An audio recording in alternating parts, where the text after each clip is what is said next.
Welcome to the Church Safety Guys broadcast with hosts James McGarvey, Paul Buckner, and Mike Scully. Together, they make up the Church Safety Guys. Their mission? To inspire, influence, and impact church safety teams.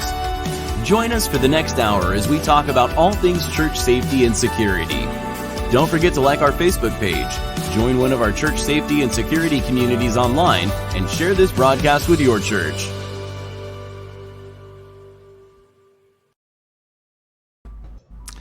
Good evening and welcome to the Sunday night broadcast of the Church Safety Guys. I am James and I am joined tonight by my partner in crime, Mike. Howdy, James. How are you, sir? Good. How are you doing? Good. I heat everything up tonight, and there's an ice cream truck that's driving through my neighborhood. So I'm like trying to. We don't have Paul here tonight. Paul took the night off because he's not feeling good, and so normally I'm thinking in my mind he's not here. I'm going to keep a straight face, and then the ice cream truck drives by my house. So. But if you've just joined us, thanks for watching tonight. If you joined us at a later time, feel free to like and share our content. And then if you're watching this on YouTube or one of the podcast channels, feel free to click like and subscribe. And definitely share this with your team. And for all of our resources available to church safety and security teams, you can visit our website at churchsafetyguys.com. And we wanted to chat for a bit about the up-and-coming conference that we have, and then we'll bring our guest in tonight. Tonight we're going to be talking about personality traits again, and just how it impacts your safety and security team, and how you can navigate those hopefully a little bit easier after tonight's conversation. So. But as far as the conference, it is October 2nd, Church Security Essentials Conference, and it's in Columbus, Ohio. And we do still have some tickets left. We are coming up on the July 15th deadline, which if you purchase a ticket before then, you actually receive a free copy of one of our books. And we have had quite a few churches reach out to us and ask us about purchasing group tickets and tickets for their entire team. And it was interesting. We had one church ask us today what the level of depth, I guess, the conference was intended to be. And so I thought, you know what, that's a good point to bring up and talk about. Sure. Because there's a lot of stuff out there that's kind of on the edge. It's kind of, I don't want to say fluff, but it's like, hey, you should have a safety team, and that's it. Right. There's so much. I mean, even the name of it, I think we chose essentials for a reason, as kind of saying, hey, here's some common skills and things that everybody on the team needs. And frankly, even people outside the team is what we tried to appeal to. So sure. While these are critical skills for a safety team, they're beneficial to members of other teams because, let's face it, just because you're on the safety team doesn't mean that the problem's going to start in front of you. It might start somewhere else in your church. And so equipping others in your church with the ability to start or initially respond is also helpful. So we're seeing topics that are both immediate and necessary, and often not taught. We didn't want to just do another conference of let's talk about multiple sessions of active shooter. Well, yes, it's a risk. Yes, it's a problem. Yes, we train for it. But we don't need to sit through that many sessions that say the same thing. Well, and that's an excellent point. Like when we started talking about the idea of doing a conference, we kind of looked at, we wanted to keep it simple. We wanted to have just a one-day, very easy thing, focused topic, focused atmosphere, give us the opportunity to really engage and talk with folks. And I look at it as it's really a mind, body, spirit, engaging conference. And from that standpoint and that sake, I've mentioned to several people that I think a hospitality team, an usher, children's ministry, anyone that interacts with people in your church would benefit from this. And so, from that standpoint, you know, it's not, we only have a day, right? We only have like Right. 6 hours. So unfortunately, we can't get into as many scenarios and that sort of thing, as we would like. But realistically, the content is extremely solid. It's extremely well thought out. The folks that we have joining us are known nationally for their content and for speaking. So really, it's an awesome value. Many of those individuals have really donated their time to come and join us. So it's not, the expense. We tried to get it to a price point where it was very reasonable for 8 hours for everything that we're going to cover. And we're going to have vendors there and folks from insurance companies, attorneys, first aid companies, security companies, all across the board. Just the whole gamut of folks that will be able to offer help and assistance and that sort of thing. But I'm looking forward to it. I think it's going to be a great. I think it's going to be a great event, and we have folks listening from, I think, Texas, North Carolina, Michigan. A church from Kentucky contacted me today, so folks are already coming. So don't wait on getting your ticket, because tickets are very limited, and we did it intentionally for the sake of being able to interact with people better. And we've done, because that's really who we are. Yeah.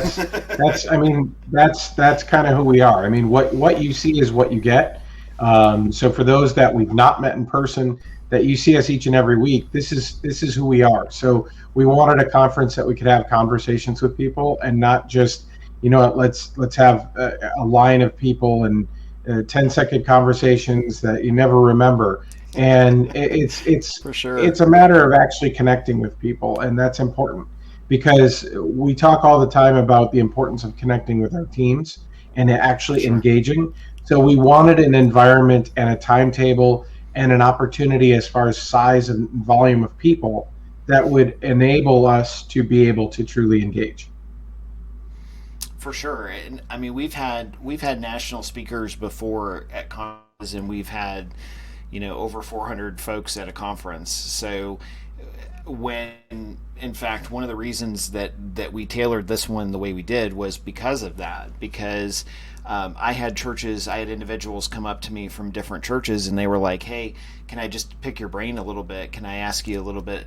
Can I ask you a few questions?" And I was like, "Okay, sure." And then literally that individual had like 120 seconds with me, and then I was being pulled in 6 different directions. And so, and other churches were coming up, and so it was a great conference. But that's not what this is. Like, we don't want people to get lost in the crowd. We want to get to meet people and get to know folks that come up and that come out for it. And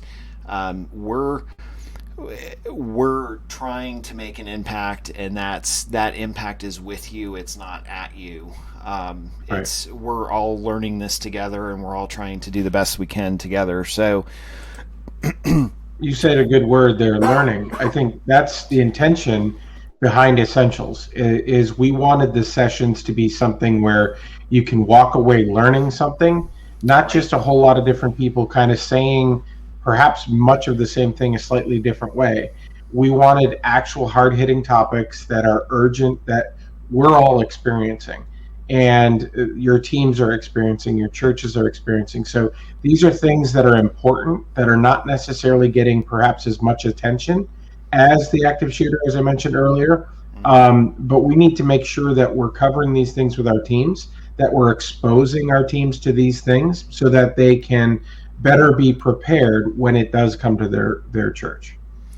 Yeah, absolutely. And the other piece with that is that, you know, one of the main ideas for having this conference really is to give people an opportunity to get re-engaged. And one thing that we're seeing across the U.S. as churches open back up from COVID is we're seeing concerns with mental health. We're seeing concerns with the escalation.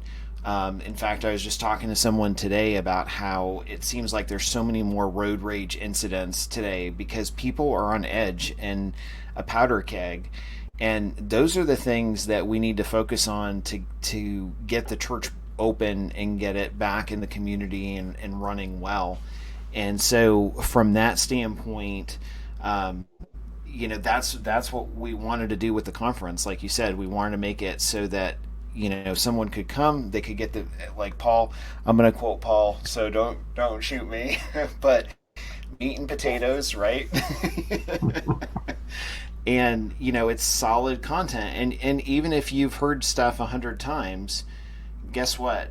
I've heard, one of our keynote speakers is John Lee O'Reilly, a great friend of ours and a great guy. And, I've heard some of his content probably 5 or 6 times. And every time I hear it, I learn something new. And I pick up a different gold nugget from him sharing. And so that's what we want for you guys. We want to create an environment, an atmosphere where, it's solid, it's helpful to learning, you can benefit from it, and I think you will. So it's a day of gold nuggets. I mean, it essentially is what it was designed to be. Is if you want to take whatever you would call your top 10 pieces, for those that have been watching our broadcast for a long time.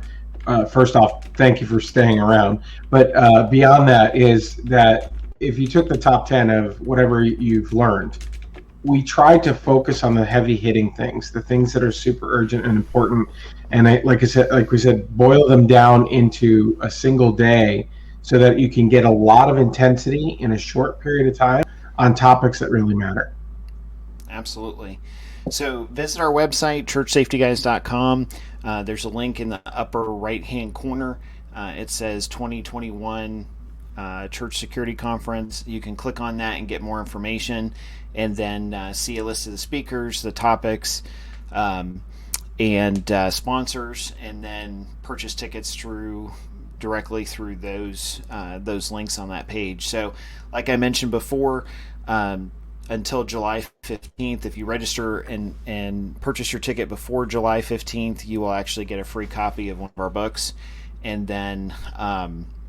And I think most of the tickets that we've sold are for the VIP package, which includes a meet and greet and a few other cool things. So that's very, very limited. But if you have the opportunity to check that out, you want to try and get your tickets now before that closes. So.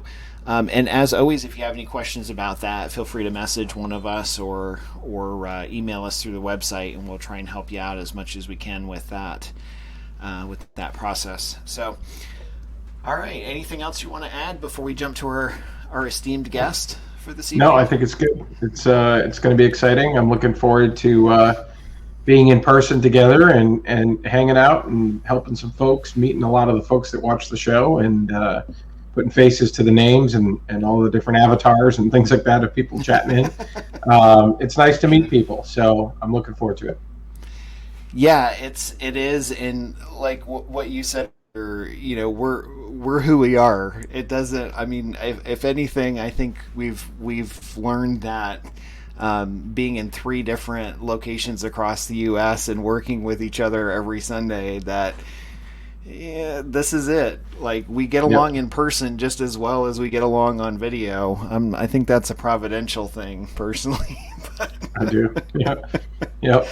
But anyhow, so for tonight, we're going to talk about personalities, and I can't think of a better person to join us again. He was with us about almost, I think it was 9 or 10 months ago, Jason Heavner. and he's going to join us again here tonight. And hey, Jason, Hello. Thanks for coming and hanging Sure with thing. us. Yeah, Welcome back, sir. sounds pretty exciting about that conference there coming up. Yeah.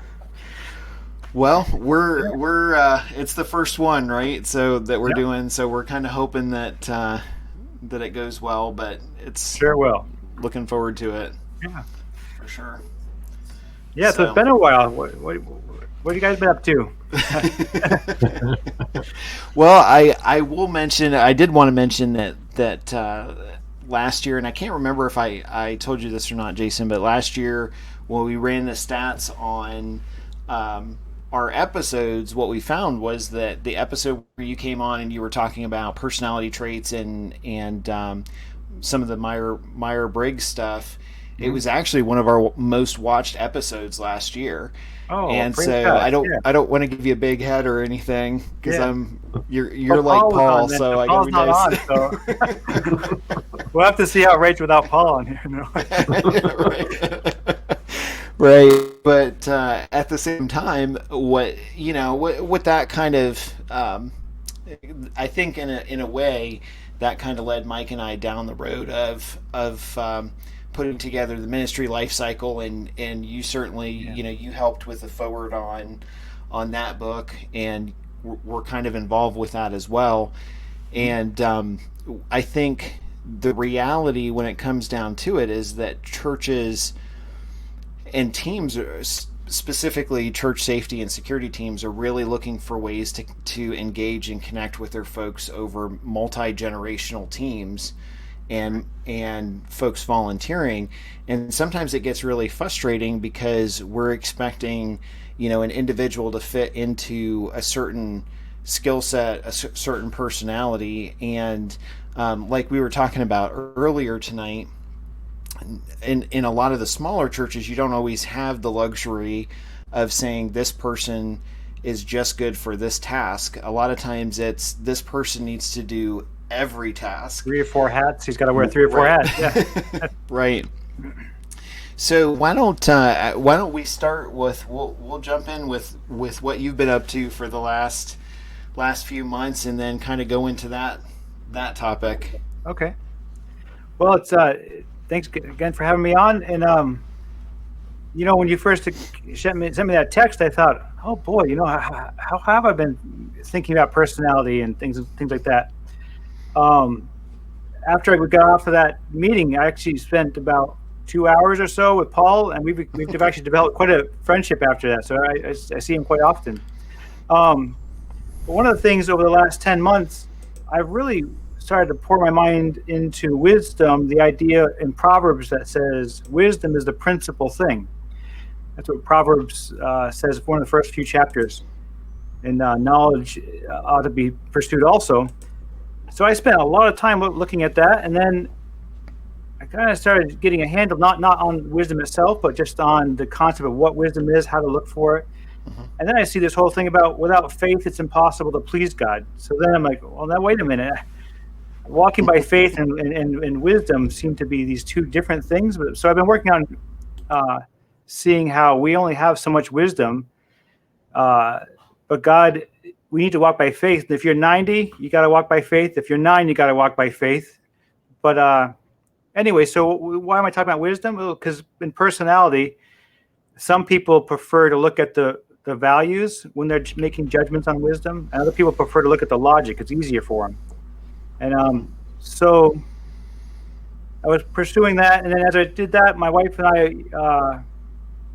I really tried to restructure our family so that I'm kind of more of a team leader in the family. It used to be kind of Kathy had her domain and I had my domain, and it works kind of smoothly, but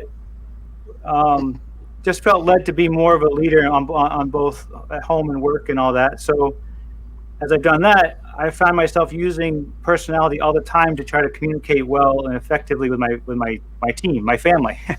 And Sure. I find that we do lack certain functions quite significantly throughout the whole spectrum.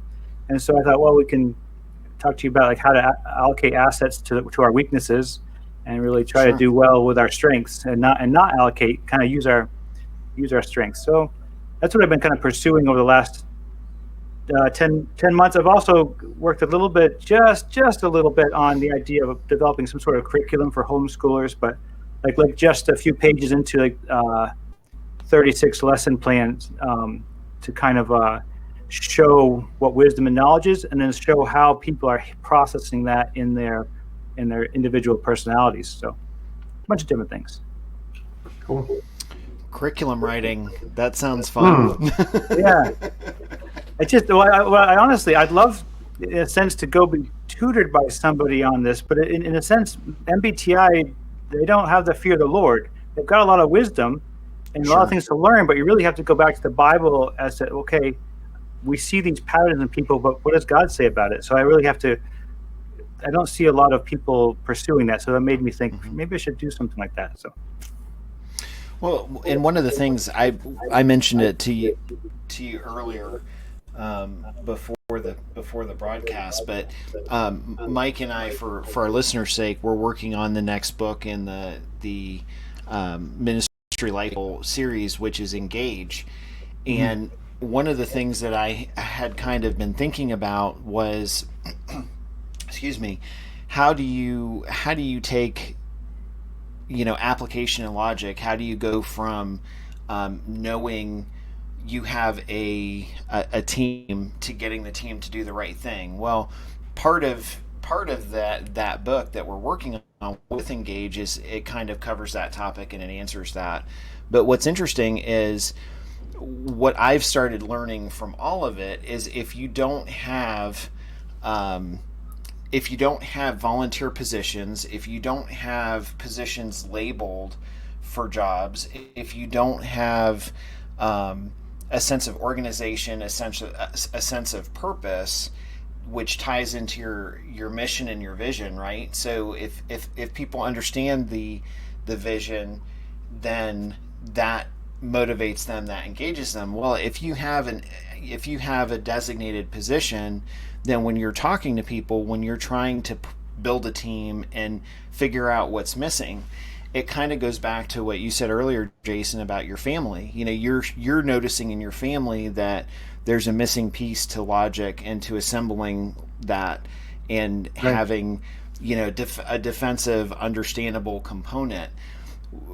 In applying it to the team setting, what Mike and I are finding, is that if you haven't done that analysis, if you haven't looked at the spiritual gifts of the individuals on your team, if you haven't looked at their personality, then you're kind of setting yourself up for failure, because what happens is you're taking an individual that might not be best suited for that task, and you're just saying, hey, you got to do this. Now, before I get hate mail, I'm going to say that I trust me when I say I know Mike and Paul both 100% agree with me, but trust me when I say that, we talk to churches all the time. We've been there where you only have 3 people in a church of 100 or 150, where it's like, guess what? You don't have the luxury of always getting to pick and choose who volunteers. So the key then is, okay, if I have this size church and I have this number of people that are serving in this capacity, how can I better understand what they're like to motivate them to accomplish everything that I need to accomplish? And sometimes, a lot of times that's easier said than done. But when we start to understand the aspects of someone's personality better and their spiritual gifts and where that all connects, I mentioned earlier to Jason offline, it's kind of like, I think about it as like a car in gears, right? So if you are connecting, then those gears are interlocking and you're moving along. That moves the car. But if you can't connect, if you're just trying to do whatever, a lot of times what happens is those gears don't mesh right. They jam up, they break, bad things happen. Yeah. And from that standpoint, then you're kind of left at a particular point where, you're just not successful. And I think, and I'll throw this over to Mike to have you weigh in on it, but I think honestly, much of the concerns that we have today that we receive, like the church safety guys, like we'll get a call from a church pastor and they'll say, hey, what, my culture, my team's culture is falling apart, or the culture's not good, or culture related concerns. Go back to that, because if we're not considering and looking at the ideology behind why people are doing what they're doing, then at the end of the day, it's not going to be a successful team, and the culture is going to reflect that. It's going to be a very poor culture. It's going to be a situation where no one gets along, no one really enjoys what they're doing. They're not motivated, they're not engaged, and that's cause more headaches and more challenges than actually just spending the time. So sad to see. Right. To be able to say, look, okay, I'm going to do my due diligence and, set this up for success ahead of time by saying, here's my positions, here's personality, here's spiritual gifts, and then move forward. So, Mike, what do you? I know you're writing down and you're thinking. I can see the smoke on the camera. Always prepare ahead of time, but I like to. I go back and circle in different things and try to tie things together. Some of this where I've seen it is the personalities and how that all works with your team, and you really got 3 different points of connecting. You got the newbie who has just been either voluntold that they're going to be on your team, okay, or they're stepping up and eagerly joining your team, perhaps. So that one's there. So you got the process where, we probably all have some sort of orientation. They're going to give them some material to read to just kind of orient, okay? And that's very generic. It's very, here's who we are, here's the role, here's some of the details James perhaps mentioned. But then we got to take it a step further. And I think we often go straight into an onboarding, if you will. And that onboarding is immersion into usually tasks. The problem is what we need to do is kind of break those 2 apart and come into the middle of that. And I really believe that we need to engage and encourage. And that's the time where we're really kind of having a conversation, understanding, all right, who is the person? What skills do they bring to the table? What's their story? What's their background?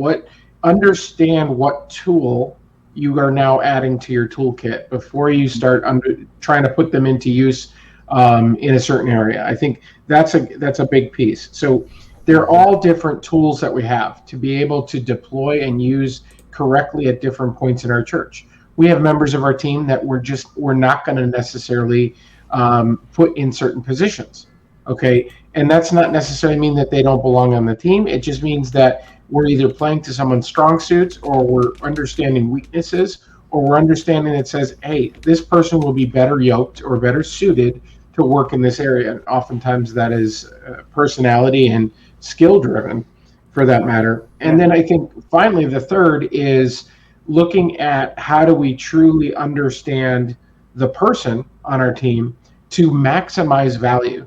Okay, I mentioned tool before. Oftentimes, if we're working in around our house, you can have many tools in your toolkit, and sometimes you don't have exactly the right tool. Well, sometimes there's other tools that can get the job done, even if it's not perfect.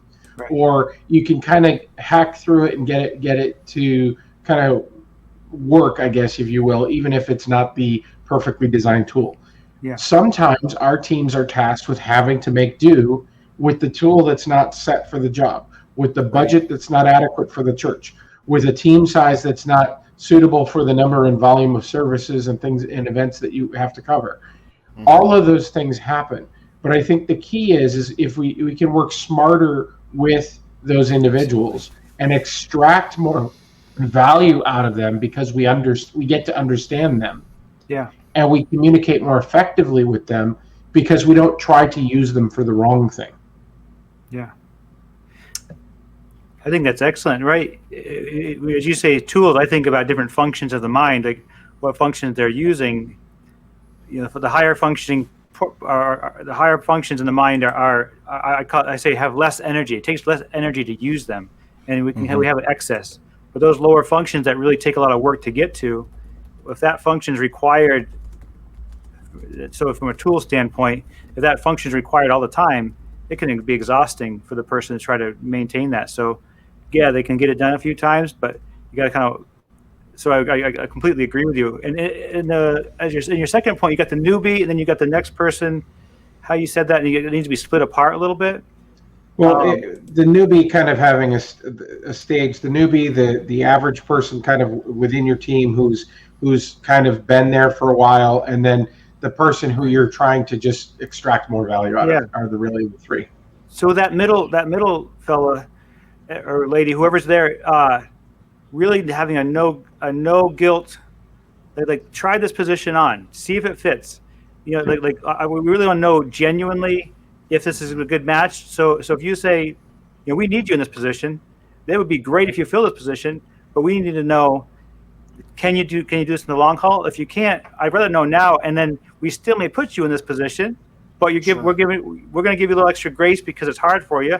But at least be honest, and rather than saying, yeah, I'll do it, but then people thinking, well, they've always done it that way. Well, we're trying to get you out of that position eventually. And maybe another brother or sister will come in and fill that need. But for the meantime, you're serving us, you're giving us a little extra. And that's always great to be in the clear on that rather than just assuming the person's doing fine because they're not complaining, you know? Sure.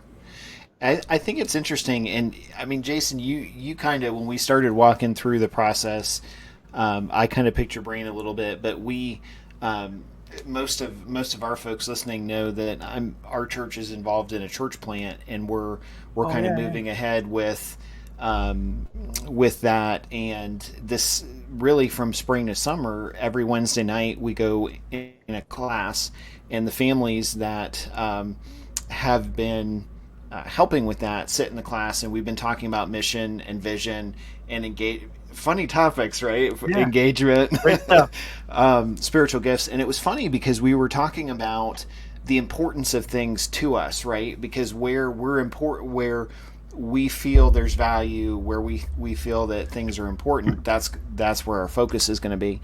And it was interesting because of the families that were there, they said, like, we went around the room and we said, if you could pick two things based on your spiritual gifts, because we did a spiritual gifts analysis and a personality analysis and kind of overlapped it. Like, we spent a night doing that. But we said, look, if you could pick one area, what would your top preference be to serve, right? Mm-hmm. And so they went around the room, and I'm not joking, probably of the 10 family units that were there, there was at least one individual in every single family unit that said safety and security. Like, that's where I would serve in that capacity. And so that was really eye-opening to me, because I said, okay, so what does that tell you? We have a very strong, potentially headstrong group of individuals that are looking to do this, that are solid in personality, but maybe they don't, maybe they aren't as quick to work well with others, or maybe their personality is so strong that would be an opportunity to work, with another family or that sort of thing. And what's interesting is it hasn't been established that I'm in charge of that. Right? Okay. That church, because my family is just there to help, and we're just putting our input in, and we're trying to be part of the process and everything. But nobody has come out and said, look, you're going to be in charge of it because you've had the experience and you've done this before.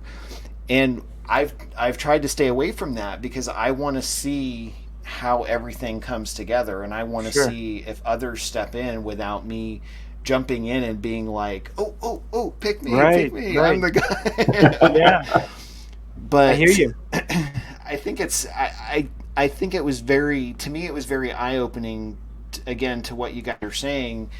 If you don't, and I want to circle back around to something I mentioned earlier to just reemphasize it real quick, and then we probably need to take a quick break looking at the time. But if you don't have some level of organization, and I know it can be a challenge to learn somebody's personality type, it can be a challenge to learn somebody's spiritual gift, but the reality is, to what Mike said earlier, if you don't spend the time and establish that foundation, what you're going to find is that you're really chasing your tail, and you're not going to be as effective moving forward and trying to get things done. And so, you will invest and waste investing time into that, because you will be walking around saying, well, why isn't my team working? I need to try and figure out why this isn't working,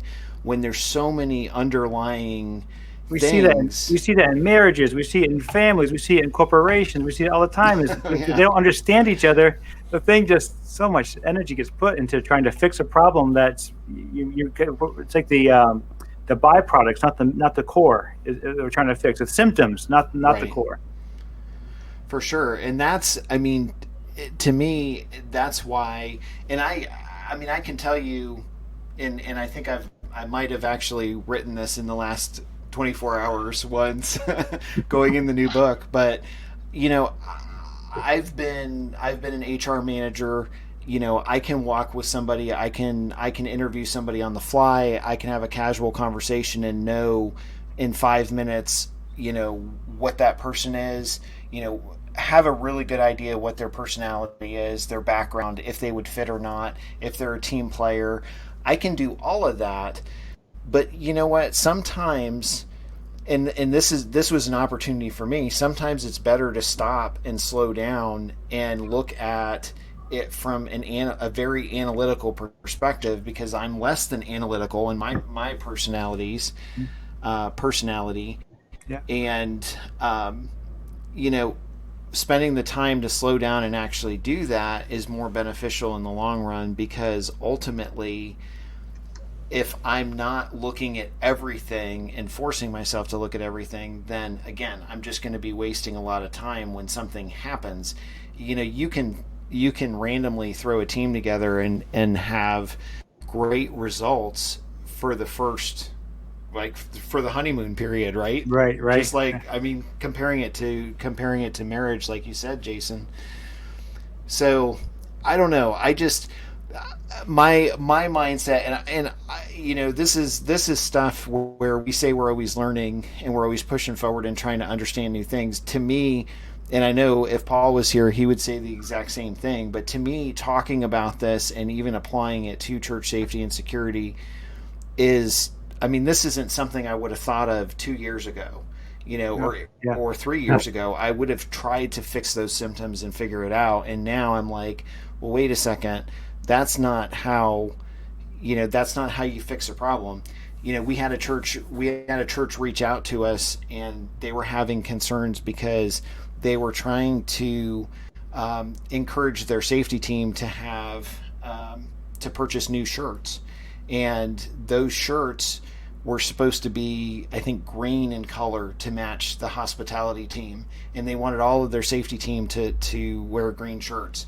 And the pastor of the church reached out to me, this was some time ago, and he said, I don't understand why they're dragging their feet with this color thing. It's not that important. It's not a deal breaker, but I have people that are saying, I'm going to walk away from this ministry because of, I don't like the color green. And when I started talking to him, I'm like, it's not the color. Like, think about this as a broader spectrum. It's the shirts are the symptom. So how can you go past that to understand their personality, to not be abrasive, to say, let's try this, let's do something different. And this line of thinking to apply, and that's why I love your focus on it, Jason, because I think for a long time in Christian circles we've looked at it as it was almost like a secular thing, like you're assessing someone's personality. Well, that's not godly, that's not a biblical thing, that's that's something over here. When in truth, if we are using wisdom and knowledge, if we are researching and applying biblical principles, then that should be a natural step to understand that God has created all of us uniquely, right, for his purpose and for a purpose that brings glory to him. So from that standpoint, we have to be more understanding to realize that everyone's different, everyone's unique, and everyone really has a place. But sometimes as leaders, we have to work a little bit harder to get that person in the right place to do things well, versus just do things good. So, and this is not easy. I mean, in other words, this is not easy. This is, I mean, you sit there, there's probably 17 other problems, okay, that could come onto my plate leading a team that I'd rather deal with. Okay, sure. honestly. And there's stuff that we've been through. There's things we've experienced that are easier for us because we know we can work through or process through those in a much more confined way, something that's in our wheelhouse, if you will. Yeah. These are things that stretch us. And that's the point that James kind of brought up, is that this is a goal, is to stretch you as a leader and stretch you as a team member to work with your leader, work with your pastor, work with your spouse, all the different things. This is not easy. And this is one of those things that our Semper Disciplina, always training, this is something you got to always circle back to. So while we've had you on 9 months ago and we're not just waiting to have it be a year or more, that's how important this is that revisiting it and understanding the importance and digging in and really saying, okay, it's not just the matter of understanding the need or understanding that there are different personalities. It's actually understanding that you have to inject yourself into it and take the time to get to know your team members. I do have an illustration maybe after the break I could talk to you about regarding that specific thing in our family. So, yeah. Sure. Perfect. All right, so we'll take a quick break. Don't go anywhere. I know it's late, but we'll circle back around. So stay with us, and we'll be right back with you guys.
Church Safety Guys is a nonprofit organization dedicated to help inspire, influence, and impact church safety and security teams.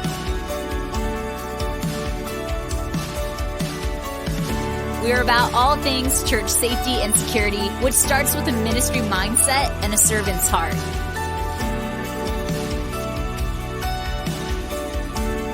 We're protectors, guardians, ambassadors, and shepherds. We help church and place of worship safety and security teams all over the United States through our broadcasts, online communities, conferences, trainings, resources, and products.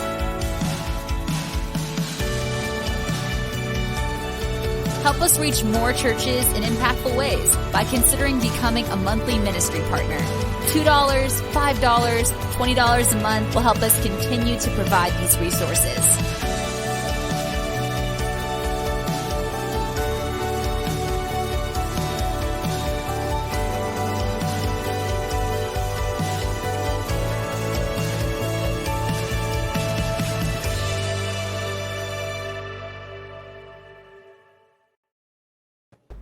All right, welcome back to the Sunday night broadcast of the Church Safety Guys. If you're joining us at a later time, please click the like and subscribe button in the lower right-hand corner. Like our broadcast, share it with your team. That helps us out quite a bit. And tonight we're talking about team personalities and interactions. And we have Jason Heavner with Wisdom and Knowledge with us. Again, he graciously decided to come back for more punishment, although Paul usually meters that out. Paul's not with us tonight because he's under the weather, so definitely keep him in your prayers. He's had a crazy week. So I want to jump back in. Jason, you said illustration that you wanted to share with everybody. So I'll leave you to it. All right. We were just talking. Well, Mike was talking about how you can't just be in our minds. We've got to really dig into this and really like own it, the relationship part. In our family, we've been starting to have a checklist and a huddle. So in the mornings we have a huddle. How's the day going to go? You know, we've got this long checklist of what we would like to get done. I'm an ENFP. I'm not much of a checklist guy. I kind of want to go as I go. But if you have a team, you kind of need to be on the same page, right? You can't just be a man to yourself. So if I'm leading. Anyway, we had one day recently in the last couple of weeks where had all these things we got to do, but our relationships stunk. Like, oh my goodness, there's this bickering and all these things. And so we ended up talking the meeting went far longer than anybody wanted it to. But we looked at the list, and it was not getting done. It's 30, 40 things on it. But kind of the point I wanted to make out into Mike's point, once we had the unity that we needed, everybody could give 110, 120%. We ended that day, got everything checked off, and had unity at the end. Versus, well, the meeting is over. Let's do our checklist. We'll figure this out another time. Problems tend to metastasize. Like when you can get to the heart of it, and you know kind of how to speak to each person. This can all be done. A little disclaimer: this can all be done strictly with the Bible, without understanding personality. This is just a really, really useful tool in the tool house. But if we're humble with one another, if we have the different good fruits of the Spirit, it works out. When you can speak somebody's language, though, it's just another asset. And so when you make these teams work well, they can give more than they realize. And that unity, almost like when you have two horses pulling together, they give more than just the equivalent of two horses. I think there's an illustration out there too, but we just saw the evidence of it in our family when we really made sure the relationships were good. It's almost like the green shirt church, right? The green shirt church. Yeah. Once that relationship is good, even if you feel like you're wasting time, in the end, if you've got the energy and everybody's returned back to what's godly thinking, godly living, you've got way more to give than you realize. So it's worth the time to understand people, be patient with people, even if you think like I'm wasting all this time. In the long run, it'll help you. And it's interesting. We had a couple of questions or a couple comments. One of them is, with everyone so busy in life, it's tough to get them to come to training. And one of our folks up in Michigan asked that. Honestly, there's not a black and white answer for that, because we just did a training ourselves, Kevin, and we had mandatory with capital letters sent out to everybody, you have to show up for this. And we had folks that couldn't. And it to an extent, I try not to get frustrated by that, because if you start getting frustrated over folks not showing for training and considering it a priority as much as you, that will wear it down too. I do think, honestly, I've never researched it, but I would almost bet money on there being a connecting point to someone considering it a priority based on their personality. And that's kind of a broad statement that I don't have any data to back it up. But thinking out loud, everything else is connected to why someone chooses to do something is connected to their personality type.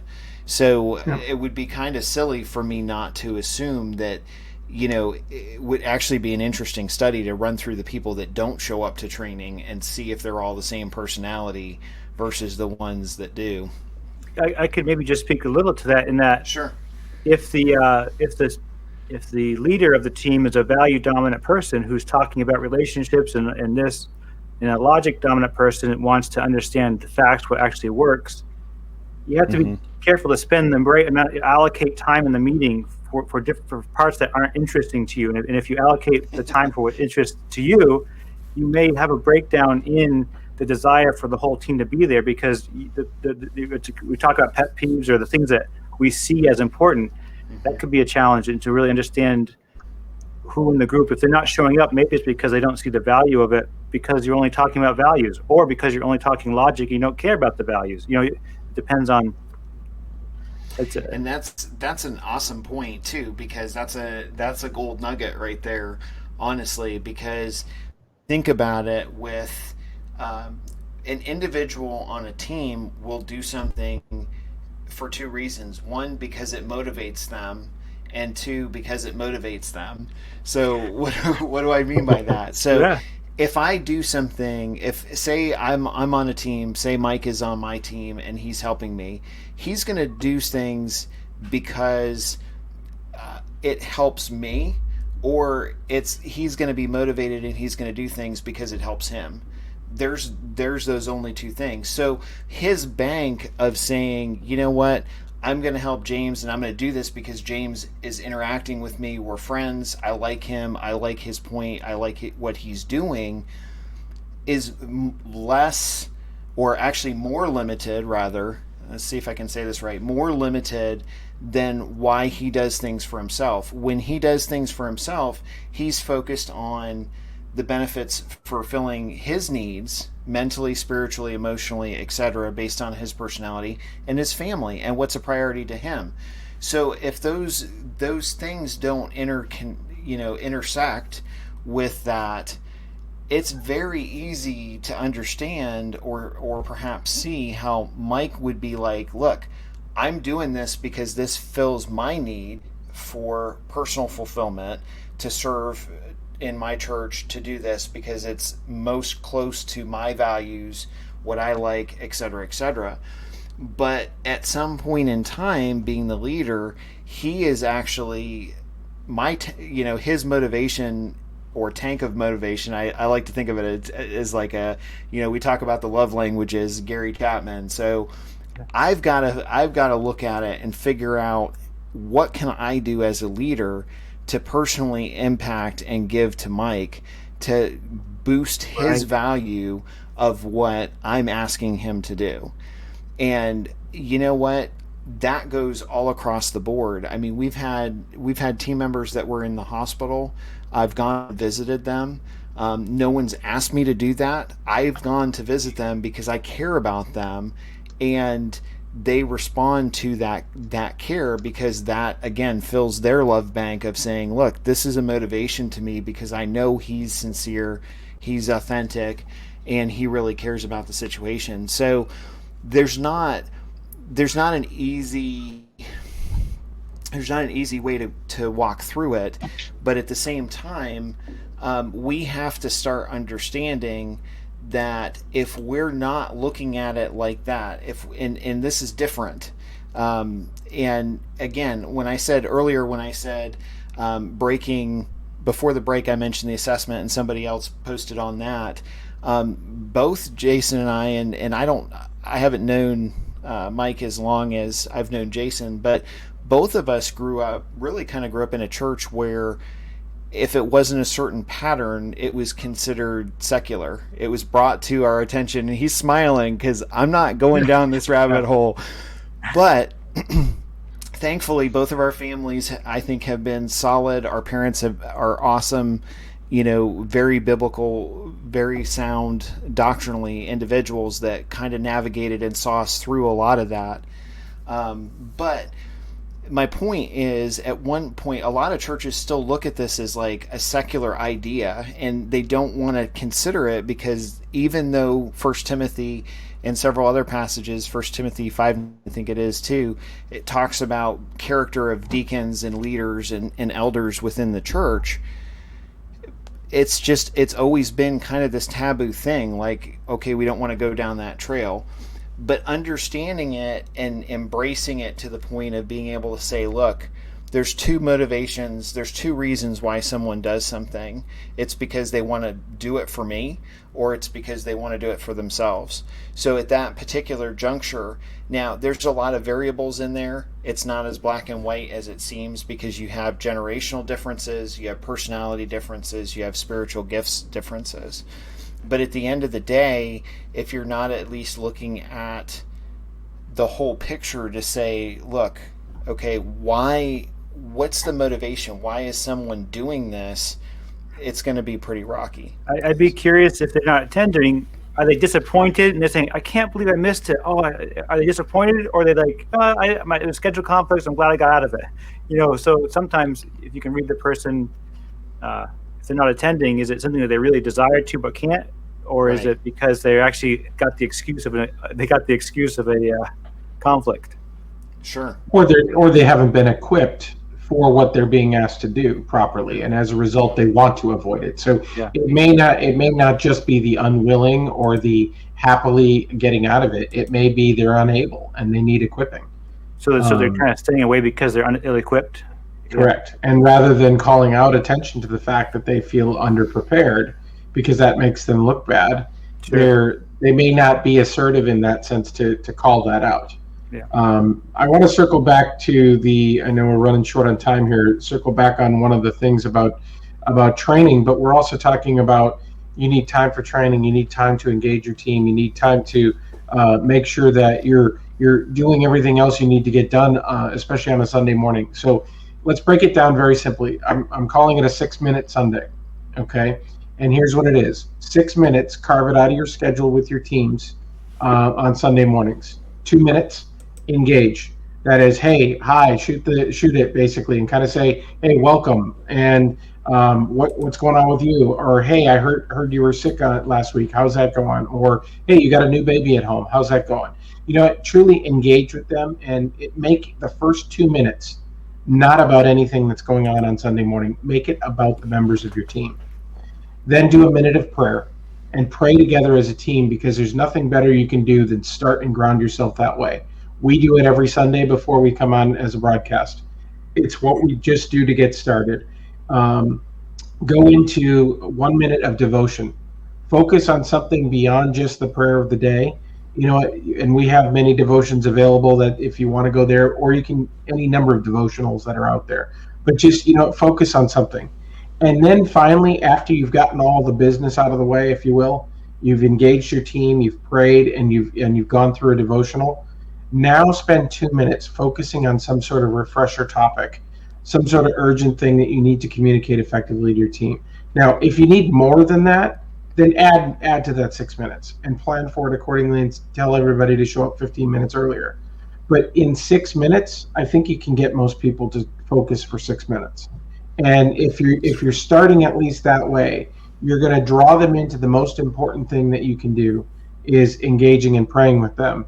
And then if they're listening through the training piece, they're more likely to be receptive and have that register. For sure.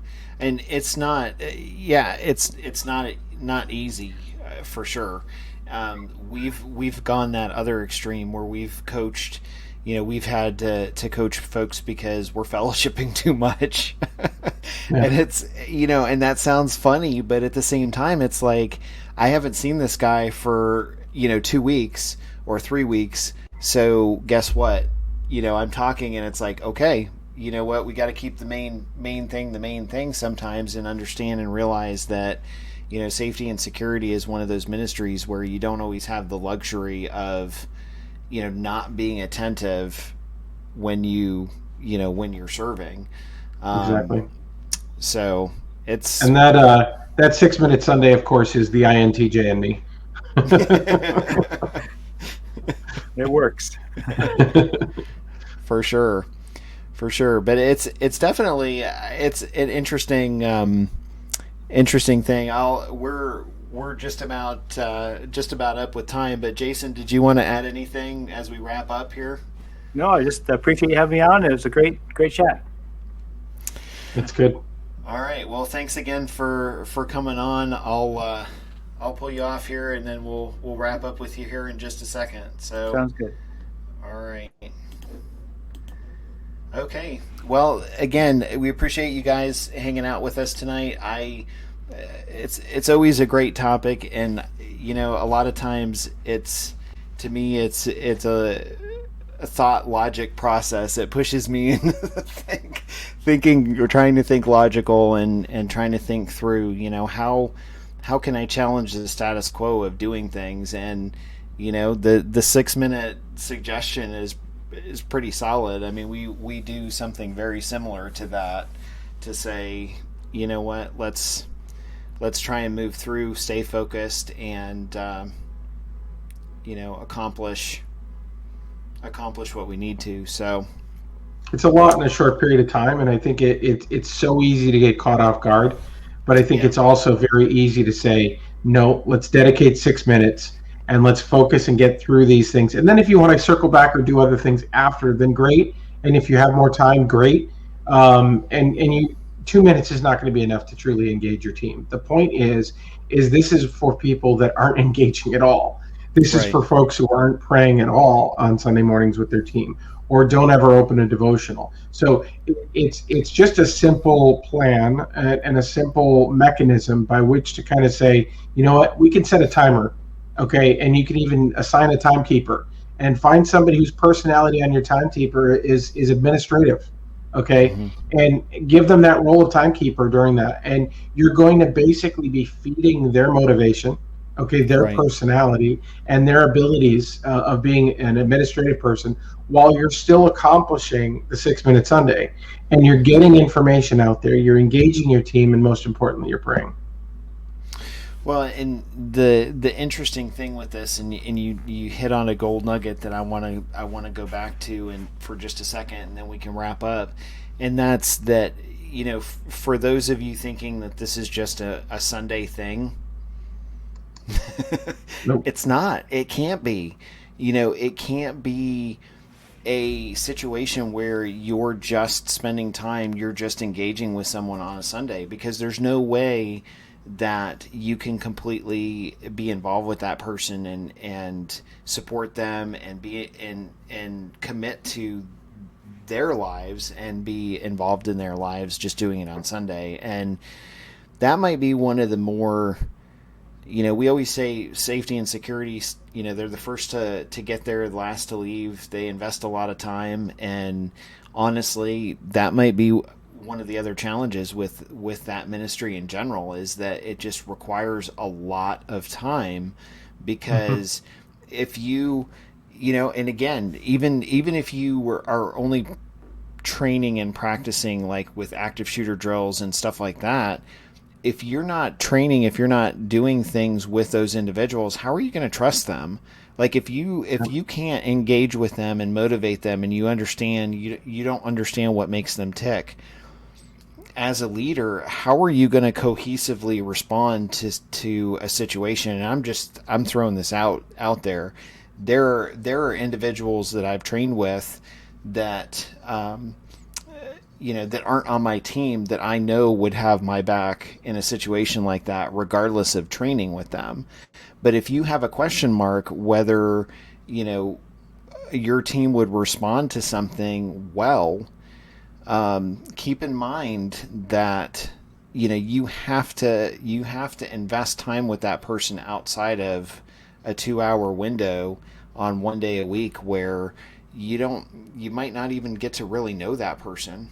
I loved the fact a few weeks ago now, I love the fact that, I got the chance to go up to Grand Rapids in that area in Michigan and work with the team up there, and hang out with them, because, whether you're training or doing something fun, there's things that you can do together as a team that, that strengthens that and brings you to get to know each other better and to be engaged with others. And it doesn't have to be a crazy complicated type thing. So, well, and it's interesting because the architects, the mediators, the defenders in all of us, and the personalities that many of us probably bring to the table in the world of church safety, many of us are more on the introvert side.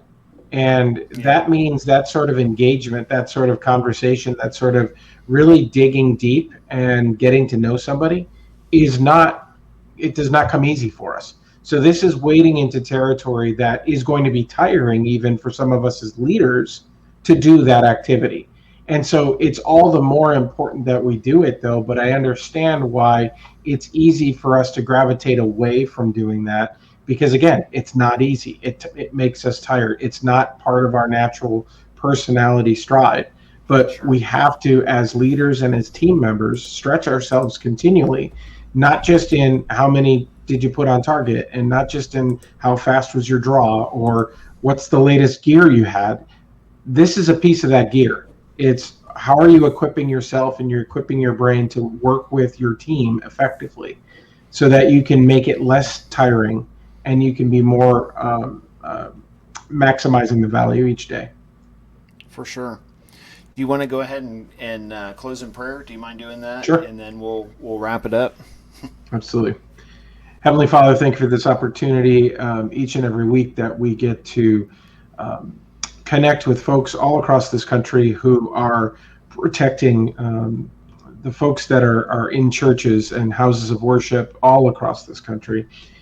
It is not an easy job, as we've talked about a little bit tonight. We've unpacked some of that and some of the areas that is not as easy, and certainly the time we've covered. But we appreciate the equipping that we get, the blessing and the calling that each of us have to serve in this capacity. We know it's not easy, but you know what? We know that, Lord, you can make that yoke and our burden light. So we ask you to continue to bless us in that capacity, continue to equip us in the role that we are called to do, and that we can step forward as better leaders, as better people and team members, and get to know our team members and fellow folks on each and every team so that we can engage better, we can encourage better, and ultimately, as a result, be more effective. In Jesus' name, amen. Amen. All right. Well, thanks again so much for hanging with us tonight. And again, check out for more resources, feel free to check out churchsafetyguys.com. And for information on the conference October 2nd in Columbus, Ohio, you can get information on our website and then also purchase tickets through that. There are still some tickets available. It is limited, so you definitely want to check that out and get yours today. Mike and I will be there. We'd love to meet you, and we're still trying to get Paul and his schedule cooperating. But next week we will actually have a friend of mine from college, Dan Ehrman, will be on to join us, and Dan's a great guy. He and his family design and build churches in the Chicago area, and so he has a ton of experience with church building, and so I kind of tapped into him because one of the topics that we haven't talked about is facility safety. We've talked about facility assessments and how to look at it, but I kind of picked Dan's brain a little bit about coming on and talking to us about how to, if you're a new construct or if you're looking at moving to a new facility, what are some things to look for to make your church safe before you move, and to do proactive instead of reactive. And we have folks all the time that are like, hey, we just got this building and 5 years later, we're going to go back and put cameras in it. Well, that would have been easier. We know that would have been easier several years ago. But Dan's a great guy. He's got a radio program out of Chicago himself, and so he was gracious enough to join us. So I'm looking forward to that. Again, through the week, have a great week. If we can be of any assistance to you guys, from the standpoint of church safety, or if you want to reach out to us, please do so through the website or through Facebook and social media, and we'll do our best to help you where we can. So until next week, have a great night. God bless, and we'll talk to you soon. Take care.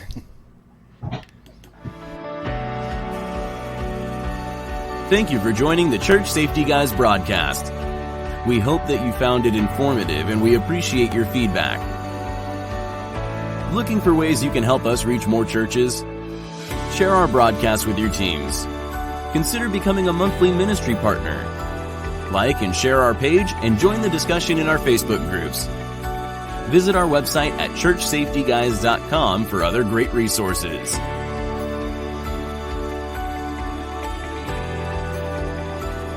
Remember to keep a servant's heart, a mindset of ministry, and semper disciplina. Always be training. Have a blessed week.